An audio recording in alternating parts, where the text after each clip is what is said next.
Hi guys, good afternoon. So I'm here in Malaysia, in Penang.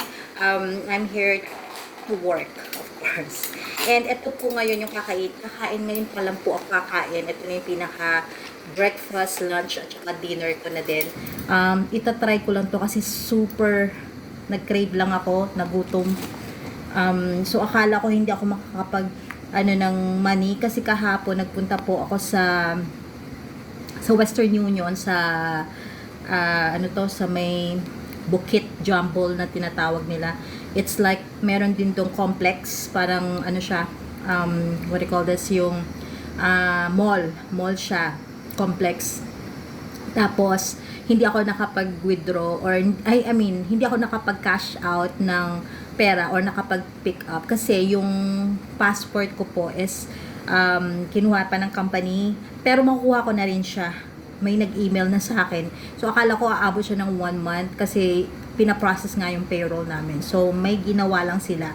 Kaya so ang kailangan sa Western Union is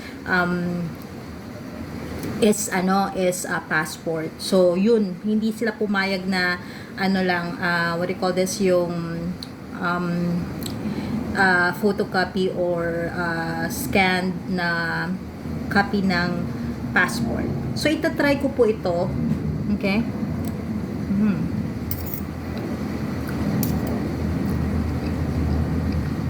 There's a Malaysian food. Yung buttered chicken nila compared sa atin, 'di ba?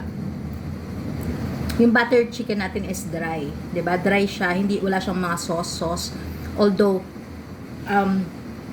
buttered, as in buttered, from its word na buttered siya talaga. Ito para siyang may curry and cheese.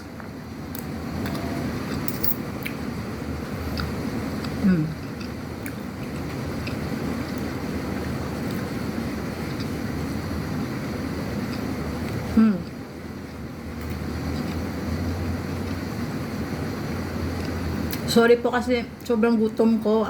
As in, kagabi hindi ako kumain. Kasi nga hindi ako nakapag-withdraw. Wala na talaga akong pera. As in, zero. As in, zero po talaga. Tapos, nag-take ako ng chance kay Cecilia. I wanna thank Cecilia Bastes. Thank you, Just Kasakaw. Yung best friend ko for 28 or almost 30 years na kami yan. Napakatagal na best friend ko na talaga. And trusted friend.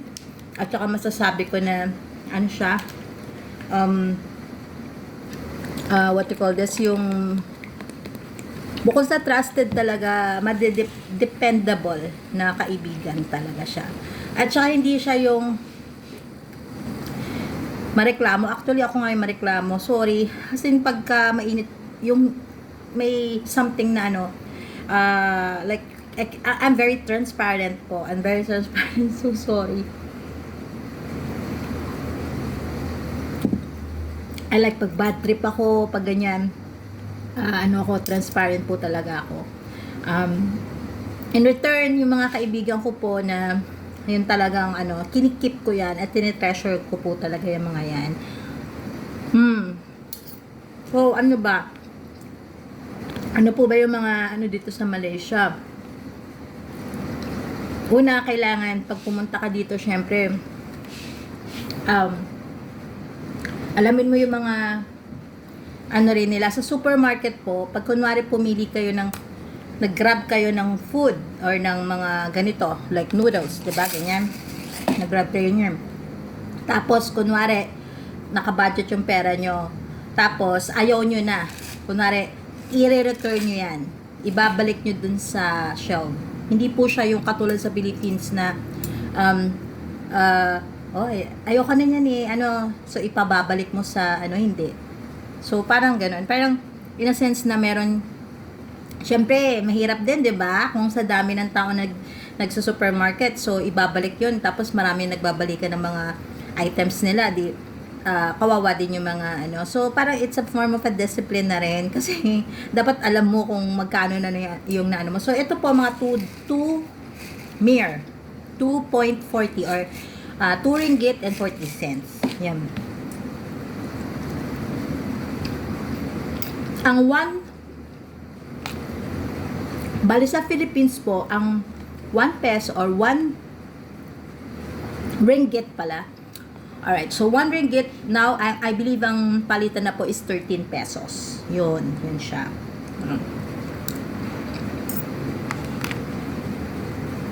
Halata na yung age ko talaga, ano, dito sa neck. So, ayun po. Ang sarap po niya, kasi kung mahilig kayo sa maanghang, para din siyang Indian food eh. Mahilig kayo sa maanghang, sa curry, ganyan. Okay to sa inyo.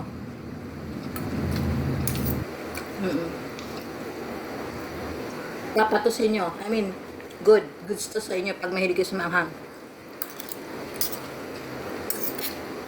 Pero kung kayo po yung tipong ayaw sa maanghang at ayaw din sa magata. Di ba ang curry parang ano siya, magata, di ba? Parang ganun. Ako kasi mahilig ako sa parang curry, ganyan, magata. Tapos, maanghang. Yun talaga favorite ko. So, approved to sa akin. Although may mga aftertaste siya na parang sa mga spices po yun. Yun. So, pero okay siya. O dahil baka gutom ako. Siguro, isa din yun, no? Baka gutom lang kasi ako din. Pero masarap naman.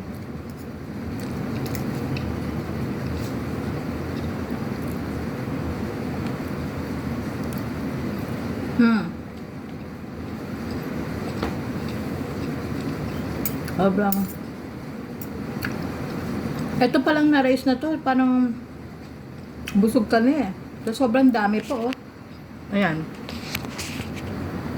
Tapos ito yung buttered chicken nila na tinatawag.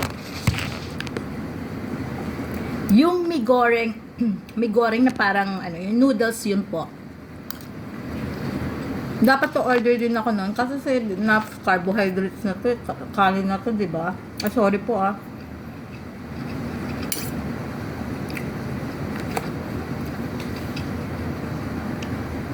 So carbohydrates na siya. So hindi na ako nag-ano.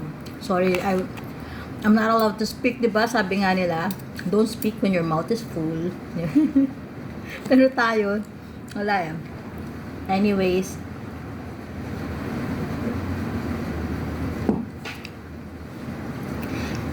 okay.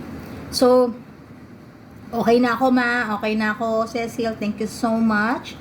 So, sa susunod po uli na vlog, I hope kahit pa paano, ayokong patagalin kasi baka magiging boring na siya, 'di ba? So, ayun lang po yung na-experience ko na kailangan dito pag nagpunta kayo like sa supermarket, make sure na isusuoli nyo yung mga excess kasi dapat tansyado nyo lang kung ilan yung ano kasi isusoli, papasoli sa inyo yon. Tapos ito yung food nila, example lang yan, yung buttered chicken nila, parang masarsa ganyan. So, thank you so much guys and I hope makasama ko pa kayo sa susunod and thank you sa pagsama sa akin. Okay? Kakain po muna ako. Thank you so much. See you. Please do like, share, and subscribe. And kung meron pa kayo mga ibang gustong gawin ko na sana magawa ko, no? Kasi medyo hectic din yung schedule. Go lang po, mag-comment lang po kayo. Thank you so much, no bashing. Thank you. Have a wonderful day and God bless us all. Thank you. Bye-bye.